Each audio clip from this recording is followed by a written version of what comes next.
Hello friends, સ્વાગત છે આપનું મારા રસોડાના કાઠિયાવાડી સ્વાદમાં। હું ભાવનાબેન રાઠોડ આજે તમારી સાથે શેર કરીશ દૂધીના મુઠિયાની રેસીપી। તો ફ્રેન્ડ્સ, રેગ્યુલર બનતા મુઠિયામાં આજે એક એવી વસ્તુ ઉમેરશું ને કે મુઠિયા તમારા એકદમ પોચા રૂ જેવા તૈયાર થશે અને ઘરના નાનાથી મોટા બધાના ફેવરિટ પણ થઈ જશે। તો વિડીયો પૂરેપૂરો જોજો। વિડીયો પસંદ આવે તો વિડીયોને લાઇક, શેર અને સબસ્ક્રાઇબ કરી પાસે રહેલું બેલ પ્રેસ કરો જેથી આવનારા નવા વિડીયો સૌથી પહેલા આપને મળે। તો ચાલો બનાવીએ પોચા રૂ જેવા દૂધીના મુઠિયા। મુઠિયા બનાવવા પહેલા આપણે પેસ્ટ તૈયાર કરી લેશું। તો જેના માટે અહીંયા મેં 3 ચમચી ઘરનું જમાવેલું દહીં લીધેલું છે। એ દહીં આપણે મોટા વાસણમાં ઉમેરી દેશું। 3 ચમચી દહીં સાથે આપણે 3 ચમચી જેટલું તેલ લીધેલું છે। દહીં અને તેલ એકદમ સારી રીતે ફેંટી લેશું। આજે મુઠિયા આપણે એવી ટ્રીક સાથે તૈયાર કરવાના છે ને કે તમે જો પહેલી જ વખત મુઠિયા બનાવતા હશો ને તો પણ તમારા મુઠિયા પરફેક્ટ અને એકદમ સોફ્ટ તૈયાર થશે। અહીંયા દહીંની પેસ્ટ તૈયાર થઈ ગઈ છે। હવે એની સાથે મસાલા કરી લેશું। મસાલામાં 1 ચમચી લાલ મરચું પાવડર, પોણી ચમચી હળદર પાવડર, સાથે 2 ચમચી ધાણા જીરું પાવડર ઉમેરશું। 1 ચમચી કે સ્વાદ પ્રમાણે મીઠું ઉમેરશું। 2 ચમચી ખાંડ ઉમેરશું। મુઠિયામાં ખાંડનું પ્રમાણ થોડું વધારે રાખશું। આ મુઠિયા થોડા ખાટા મીઠા હશે ને તો વધારે સરસ લાગશે। અહીંયા 2 ચમચી જેટલો લીંબુનો રસ ઉમેરશું અને 1/4 ટીસ્પૂન જેટલો કુકિંગ સોડા ઉમેરશું। કુકિંગ સોડા લીંબુના રસ ઉપર ઉમેરશું અને એકદમ સારી રીતે બધું મિક્સ કરી લેશું જેથી કુકિંગ સોડા સરસ એક્ટિવેટ થઈ જાય અને આપણું મિશ્રણ પણ મસ્ત તૈયાર થઈ જાય। તો અહીંયા તમે જોઈ શકો છો એકદમ ફ્લફી એવું આપણું મુઠિયા માટેનું સ્પેશિયલ મિશ્રણ તૈયાર થઈ ગયું છે। તો હવે આજે આપણે દૂધીના મુઠિયા તૈયાર કરવાના છે। તો એક મોટી દૂધી વજનમાં જોઈએ તો 300 ગ્રામ જેટલી દૂધી મેં છીણીને લીધેલી છે। તો દૂધીનું છીણ આપણે મોટા વાસણમાં ઉમેરી દેશું। દૂધીના છીણ સાથે જ હું સરગવાના પાન ઉમેરી રહી છું। મારી પાસે અત્યારે સરગવાના પાન હાજર છે તો સરગવાનો પાનનો ઉપયોગ કરી અને આ મુઠિયા તૈયાર કરું છું। પણ તમે મેથીની ભાજી કે પાલકની ભાજી બારીક સમારીને ઉમેરી શકો છો। સરગવાના પાન પણ ધોઈ સારી રીતે સાફ કરી અને મેં બારીક સમારી લીધા છે। અને જો તમારી પાસે મેથી, પાલક કે પછી સરગવાના પાન ના હોય તો તમારા મનપસંદ વેજીટેબલ તમે બારીક છીણી કરીને ઉમેરી શકો છો। અત્યારે આપણે દૂધી અને સરગવાના પાન સાથે આ મુઠિયા તૈયાર કરેલા છે।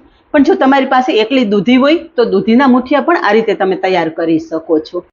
થોડા ફ્રેશ સમારેલા કોથમરીના પાન ઉમેરશું। 2 ચમચી આદુ મરચાંની પેસ્ટ ઉમેરશું। મેં આમાં લસણ ઉમેરેલું નથી પણ તમે ઈચ્છો તો લસણ પણ ઉમેરી શકો છો। સાથે 1 ચમચી વરિયાળી ઉમેરશું અને 2 ચમચી જેટલા સફેદ તલ ઉમેરશું। બધું જ એક વખત સારી રીતે મિક્સ કરી લેશું।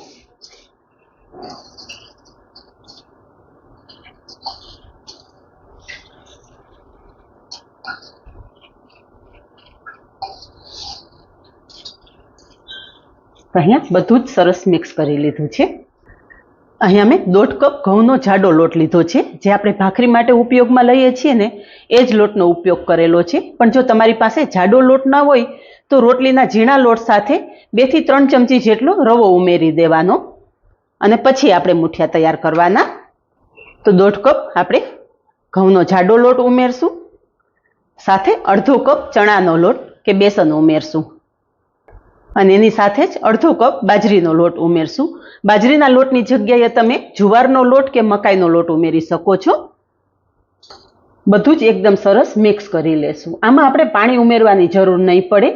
દૂધીમાં ઓલરેડી ખૂબ જ પ્રમાણમાં પાણી હોય છે અને આપણે દહીંનો પણ ઉપયોગ કરેલો છે એટલે પાણી વગર જ આપણો આ લોટ બંધાઈ જશે।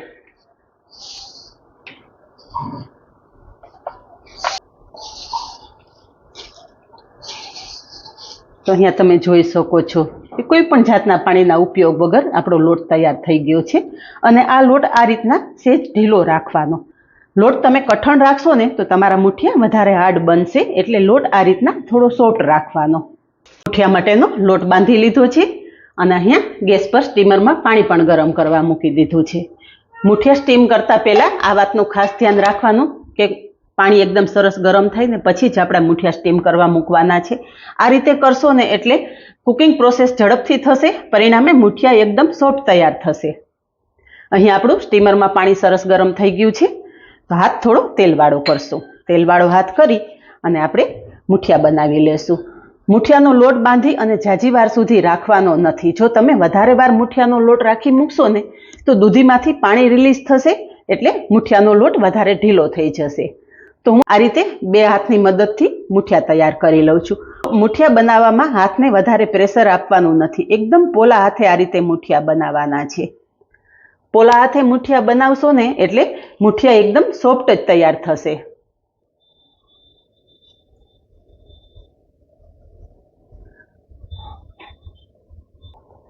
મને આ રીતે 2 હાથે ફાવે છે એટલે હું મુઠિયા આ રીતે તૈયાર કરું છું. પણ તમને જો મુઠિયા એ રીતે ન ફાવતા હોય તો તમે આ રીતે રોલ કરીને પણ મુઠિયા મૂકી શકો છો. રોલ બનાવવામાં પણ હાથને વધારે પ્રેશર નથી આપવાનું. હળવા હાથે આ રીતે કરશો ને એટલે તમારું મુઠિયા તૈયાર થઈ જશે. તો આ રીતે બનાવીને પણ તમે મુઠિયા સ્ટીમ કરી શકો છો. અહીંયા બધા જ મુઠિયા વાળી અને સ્ટીમ કરવા મૂકી દીધા છે. ઢાંકણ ઢાંકી દેશું અને 20 મિનિટ આપણે મુઠિયા સ્ટીમ કરશું. ગેસની ફ્લેમ એકદમ ફાસ્ટ રાખશું. મુઠિયા સ્ટીમ કરવા મૂક્યા ને 20 મિનિટ થઈ ગઈ છે અને અહીંયા તમે જોઈ શકો છો કે મુઠિયા એકદમ સરસ ફૂલી અને મોટી સાઈઝ થઈ ગઈ છે. મુઠિયા ચેક કરી લેશું. અહીંયા આપણા મુઠિયા સરસ સ્ટીમ થઈ ગયા છે. ગેસની ફ્લેમ બંધ કરી દેશું. તો સ્ટીમ થયેલા મુઠિયા એક પ્લેટમાં કાઢી લેશું. મુઠિયા સ્ટીમ કરવા ટાઈમે એક વાતનું ખાસ ધ્યાન રાખવાનું છે કે મુઠિયા ઓવરકુક ના થવા જોઈએ. 20 થી 25 મિનિટ પછી મુઠિયા એક વખત ચેક કરી લેવાના. જો આ રીતે તમને બફાયેલા મુઠિયા દેખાય ને એટલે ગેસની ફ્લેમ બંધ કરી દેવાની. મુઠિયા ઓવરકુક થઈ જશે ને તો પણ હાર્ડ થઈ જશે, એટલે એ વાતનું પણ ખાસ ધ્યાન રાખવાનું. અહીંયા તમે જોઈ શકો છો કે એક એક મુઠિયા આ રીતે છૂટા તૈયાર થયેલા છે. તો અહીંયા બધા જ મુઠિયા ઠંડા થઈ ગયા છે. મુઠિયા તમને કટ કરીને બતાવી દઉં. અહીંયા તમે જાડી જોઈ શકો છો. મુઠિયા છે એટલે હવે મુઠિયા આ રીતે મીડિયમ સાઇઝમાં સમારી લેશું. એકદમ પોચા રૂ જેવા અંદરની જાડી તમે જોઈ શકો છો. જાડી જોઈને જ તમને અંદાજ આવી જતો હશે કે મુઠિયા કેટલા સોફ્ટ તૈયાર થયેલા છે. આ મુઠિયા ગરમા ગરમ તમે સિંગ તેલ સાથે ખાશો ને તો પણ બહુ સરસ લાગશે. વઘાર કરવાની પણ જરૂર નહીં પડે. પણ હું અત્યારે આ મુઠિયા ઉપર એક સ્પેશિયલ વઘાર કરું છું. તો વઘાર કરવા માટે ગેસ પર કડાઈમાં તેલ ઉમેરશું. તેલ ગરમ થતાં 1 ચમચી રાઈ ઉમેરશું. સાથે અડધી ચમચી મેથી ઉમેરશું. મુઠિયા ઢોકળામાં રાઈ અને મેથીનો વઘારનો સ્વાદ બહુ સરસ આવે છે, એટલે મેં આખી 1 ચમચી ભરી અને રાઈ ઉમેરેલી છે. સાથે 2 ચમચી તલ ઉમેરશું. 1 મરચાના ટુકડા અને સાથે 8 થી 10 મીઠા લીમડાના પાન ઉમેરી દેશું. વઘાર એકદમ સરસ સોતે કરી લઈશું. તો અહીંયા થોડી જ વારમાં કડાઈમાં ઉમેરેલી બધી જ સામગ્રી એકદમ સરસ કકડી ગઈ છે. થોડી હિંગ ઉમેરશું અને સમારીને રાખેલા મુઠિયા ઉમેરી દેશું.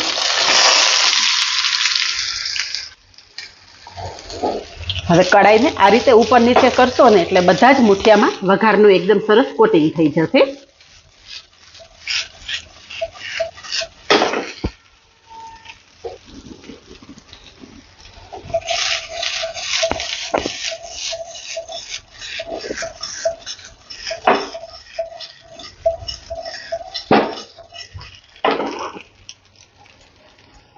તો અહીંયા તમે જોઈ શકો છો કે બધા જ મુઠિયા વઘારથી એકદમ સરસ કોટ થઈ ગયા છે. હવે છેલ્લે ફ્રેશ સમારેલી કોથમરી ઉમેરી દેશું.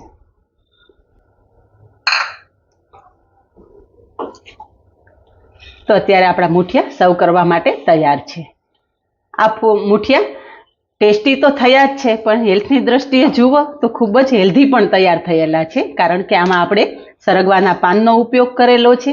સાથે દૂધી પણ આપણી હેલ્થ માટે ખૂબ જ ઉપયોગી છે. તો ટેસ્ટી અને હેલ્ધી આપણા મુઠિયા તૈયાર થઈ ગયા છે. તૈયાર થયેલા ગરમા ગરમ મુઠિયા સર્વ કરશું.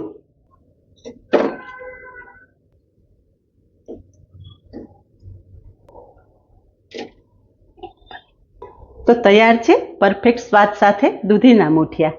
તો આ જ રીતે બનાવો અને કમેન્ટમાં જણાવો કે એકદમ મસ્ત મજાના ચટપટા સ્વાદ સાથે બનેલા દૂધીના મુઠિયાની રેસીપી કેવી લાગી. આજે બસ આટલું જ. મળીએ નેક્સ્ટ વિડીયોમાં. ત્યાં સુધી બાય. Thank you.